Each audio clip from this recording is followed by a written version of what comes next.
បាទខ្ញុំបាទគោរពជម្រាបសួរពុកម៉ែបងប្អូនបាទទាំងអស់រៀនច្បងទូធំទីគោរពទីស្រឡាញ់ជារាប់អានទាំងអស់គ្នាបាទថ្ងៃនេះផងដែរខ្ញុំបាទ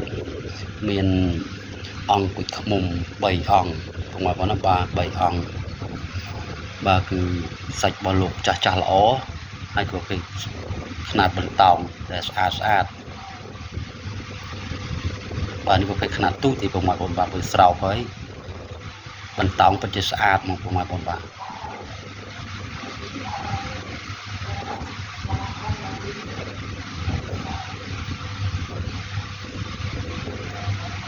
ពេលຂະຫນາດបន្តោងស្អាត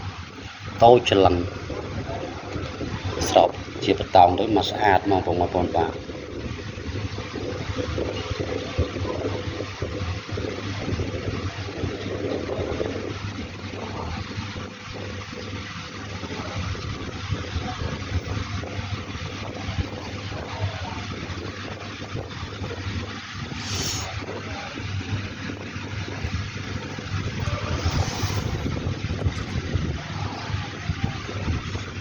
បាទម្អងនេះវិញគូបន្តោងនេះគ្នាមកតូចច្រឡឹងមកស្អាតពុកម៉ែបងប្អូនបាទប្រភេទញីសប៉ែតរៀងសប៉ែតបន្តិច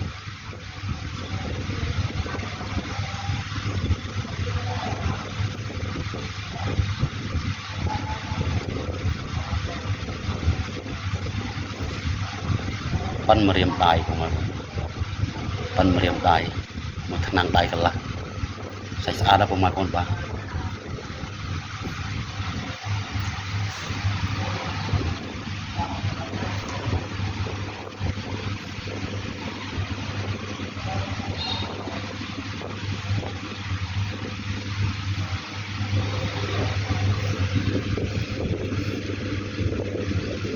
បើអង្គនេះត្រូវមកបាទត្រូវហើយវែង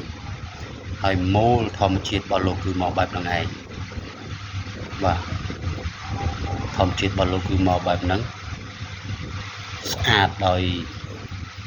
រូបរាងរូបសន្តានរបស់លោកគឺស្អាតតែម្ដងពុកម៉ែបងប្អូនបាទ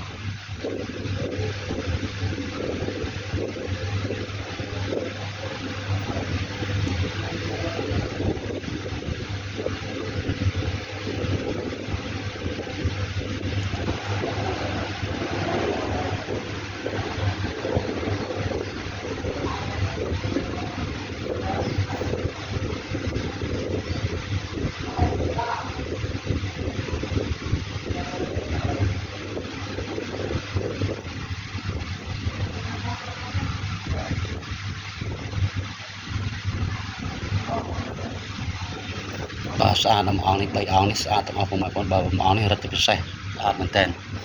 បាទហ្នឹងហើយអរគុណច្រើនពុកម៉ែបងប្អូនទាំងគ្នាបាទសូមជូនពរសុខភាពល្អក្នុងឱកាសឆ្នាំថ្មីនេះបាទសូមជូនពរសុខភាពល្អទំនងចម្រើនដល់ស៊ីមានបានគ្រប់គ្នាបាទ